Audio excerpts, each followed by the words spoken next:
গাজার অবস্থা হলো যে ছোট ছোট বাচ্চারা পানি পানি বলে চিৎকার করতেছে, খাবার নাই, পানি নাই। অথচ আল্লাহ পাক বলেন ওয়ামা লাকুম লা তুকাতিলুনা ফি সাবিলিল্লাহ, ওয়ামা লাকুম লা তুকাতিলুনা ফি সাবিলিল্লাহ। তোমাদের কি হয়ে গেল যে তোমরা তোমাদের মাজলুম ভাইদের পক্ষে যুদ্ধ করতেছো না?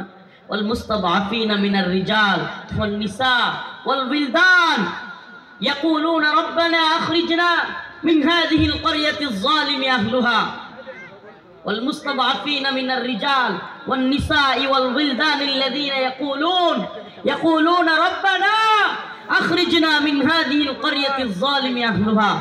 ওই জালেম সম্প্রদায়ের ওই মাজলুম ভূমিতে থেকে আমাদের ভাইরা চিৎকার করে করে বলতেছেন, হে আল্লাহ, আমরা এই মাজলুম ভূমিতে আছি, এখানের মানুষরা বড় জালেম, রব্বানা আখরিজনা, হে আল্লাহ আপনি আমাদেরকে ভূখণ্ড থেকে বের করেন, মিন হাযিহিল ক্বরিয়াতিজ যালিমি আহলুহা, এই জালেমরা আমাদের উপর জুলুম করতেছে, ওয়াজআল লানা মিন লাদুনকা ওয়ালিয়া ওয়াজআল লানা মিন লাদুনকা নাসীরা, হে আল্লাহ আমাদের জন্য সাহায্যকারী পাঠান, হে আল্লাহ আমাদের জন্য আপনি সাহায্যকারী পাঠান, অভিভাবক পাঠান।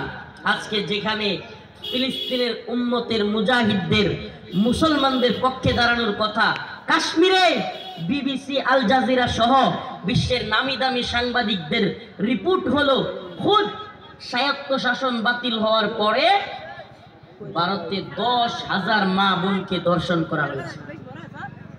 কত কত 10,000 আমাদের মা বোনদেরকে ভারতে এই হিন্দুত্ববাদী সেনাবাহিনী ভারতে কাশ্মীরে, খুদ কাশ্মীরে, কাশ্মীর অংশে, জম্মু কাশ্মীরে 10,000 আমাদের মা বোনদেরকে ধর্ষণ করছে।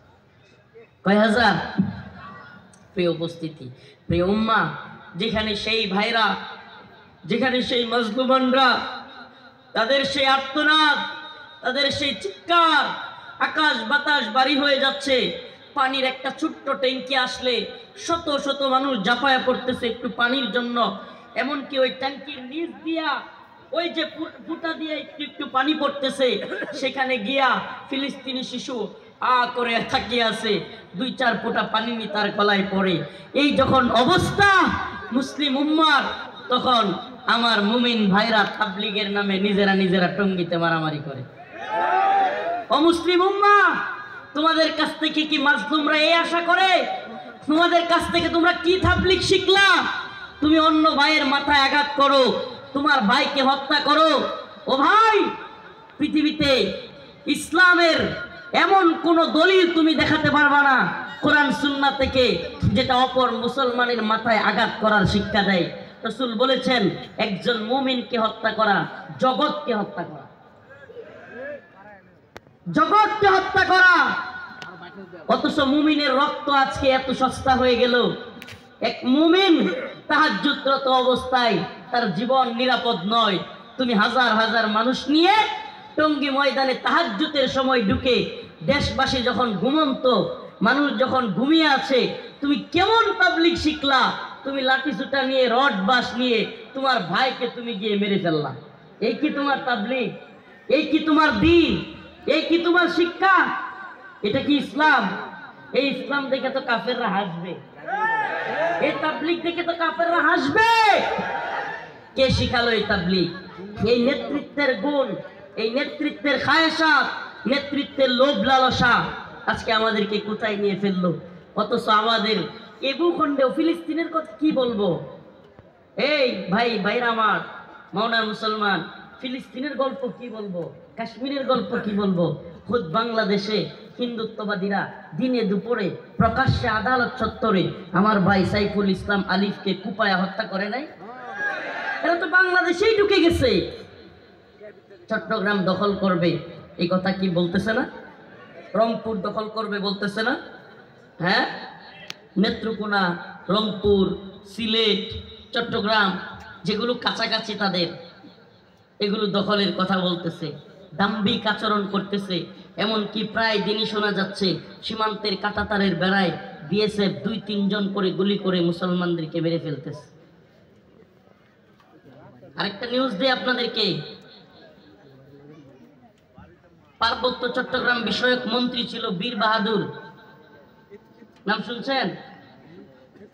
এই বীর বাহাদুরকে দিয়া, এই বীর বাহাদুর এখন আছে মায়ানমারে। যতটুকু তথ্য, সুনির্দিষ্ট তথ্য আমরা জানতে পেরেছি, ভারত হুমকি দিয়েছে, ধমকি দিয়েছে বাংলাদেশ দখল করার, কিন্তু যখন পাল্টা বিবৃতি গিয়েছে, আজকে দেখলাম প্রধান উপদেষ্টা উনি বৈঠক করতেছেন পাকিস্তানের প্রধানমন্ত্রী শাহবাজ শরীফের সাথে। এখন এরা বুঝে ফেলছে যে বাংলাদেশকে হুমকি ধমকি দিয়ে আগের মতো লাভ নাই। 50 বছরের ইতিহাসে বাংলাদেশ কোনোদিন কোনো মুরব্বীরা বলতে পারবে না 2024 সালের আগস্টের আগে 50 বছরের ইতিহাসে যেই দলই বিএনপি বলেন, আওয়ামী লীগ বলেন, বিএনপি জামাত মিলে বলেন, যেই দলই ক্ষমতায় ছিল, জীবনে কোনোদিন ভারতের বিরুদ্ধে বিবৃতি, ভারতের বিরুদ্ধে এমন শক্ত অবস্থান কেউ নেয় নাই। কিন্তু এই 24 সালের 5 আগস্টের পরে বাংলাদেশ থেকে একের পর এক ভারতের বিরুদ্ধে বিবৃতি দেওয়া হচ্ছে, শক্ত অবস্থানে কথা বলা হচ্ছে। এখন এরা বুঝে গেছে যে আমাদেরকে আর বাংলাদেশ পরোয়া করতেছে না। এখন এরা একটা প্রক্সি ওয়ার, পার্শ্বযুদ্ধ বাংলাদেশের সাথে করার জন্য নিজেরা না জড়াইয়া মায়ানমারে, যাদেরকে আরাকান আর্মি বলা হচ্ছে, কালকে রাতে আমি এই খবরটা নিলাম, এই আরাকান আর্মিতে সরাসরি ভারতীয় বাহিনী ঢুকে গেছে। সরাসরি ভারতীয় বাহিনী মায়ানমারের আরাকান আর্মির নাম দিয়া সীমান্তে, বাংলাদেশ সীমান্তে তারা ট্রেনিং নিচ্ছে, তারা অবস্থান নিচ্ছে। এমনকি এই নিউজ বাংলাদেশের গোয়েন্দা